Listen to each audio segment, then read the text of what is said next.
Struggling to learn English? What if I told you the secret to fluency lies in just 4 simple tips?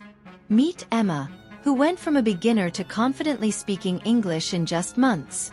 In this video, you'll discover her journey and the top 4 strategies she used to master the language.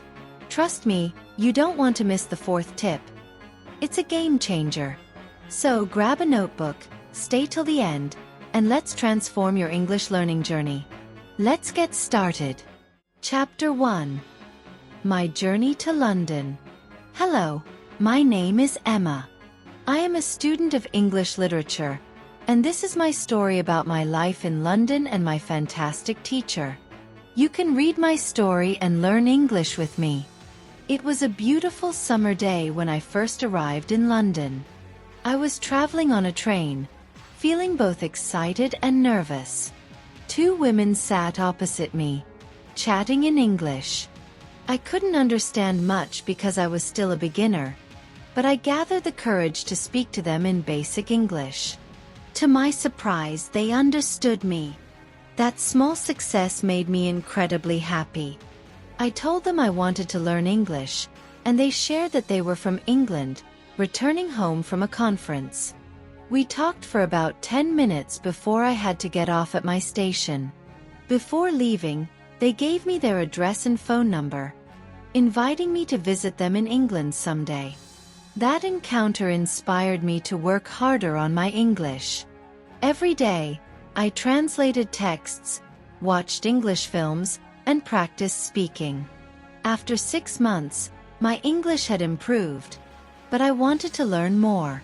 So, I decided to move to London to study English properly. At school, I met my teacher, Ms. Clara, a kind and humble lady who made learning enjoyable. On the first day, she introduced us to a simple yet effective method of learning English, using it daily instead of relying on textbooks. She said, "Language is for communication. Use it to express your feelings and ideas." This approach worked perfectly for me because textbooks often confused me. Chapter 2. Learning Vocabulary. On Tuesday, one of my classmates, Sophia, asked a question that caught my attention. What's the best way to learn new words? Ms. Clara explained that reading is the most effective method. She said, read for at least 30 minutes every day. Choose books or texts that interest you, and if you come across unfamiliar words, look them up in a dictionary. This way, you'll remember them naturally. She also explained that reading helps you see how words connect in sentences, which improves both your vocabulary and grammar. I started reading simple stories and noticed my vocabulary growing quickly. It was amazing how much I learned just by enjoying a good book. Later in the class, we discussed part-time jobs for students in England. I was eager to find work to support myself and practice English. My classmates suggested visiting a job center, so I went there after school. The lady at the job center offered me a position as a waitress in a cafe. She said my English was good enough for the role, and the training would be simple. I was thrilled to start my job on Thursday, knowing it would give me more opportunities to practice speaking English. Chapter 3. Improving Pronunciation. On Wednesday, a quiet student from South Korea, Miho, shared his struggle with pronunciation. He said, "I can read and understand English well, but I'm not confident speaking because of my pronunciation." Ms. Clara introduced us to the shadowing technique. She explained, listen to native speakers and copy their pronunciation exactly. It's how children learn their first language. We watched a video demonstrating the shadowing technique and practiced for a few minutes. Ms. Clara added, shadowing is also great for preparing presentations. Practice for 10 minutes before speaking, and you'll notice a big improvement in your pronunciation. After class, I decided to join the school's football team to stay active and make new friends. At the training session, I met players from Brazil, Japan, Russia, Spain, Argentina, and Italy. It was a fantastic way to practice English while doing something I loved. Chapter 4. Thinking Aloud. On Thursday, a new student, Luca, from Italy, joined our class.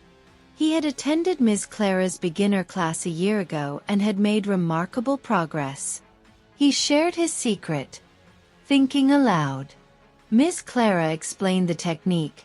Think in English and say your thoughts out loud. It helps you practice speaking without translating in your head.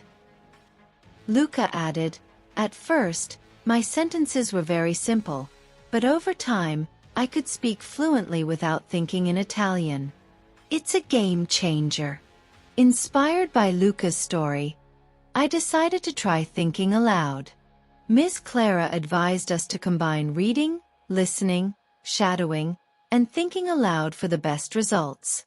She said, "Spend 40 minutes each day on these activities, and you'll see rapid improvement." Conclusion. My time in London has been incredible. I have a wonderful teacher, new friends from around the world, and a job where I can practice English every day. I've learned that the key to mastering English is consistent practice. Reading, listening, speaking, and thinking in the language. Ms. Clara's methods, using English daily, reading interesting texts, shadowing, and thinking aloud, have made learning enjoyable and effective. I'm excited to continue my journey and see how much more I can improve. If you found these tips helpful, give this video a like, share it with others, and subscribe for more. Thanks for watching, and keep practicing. You've got this.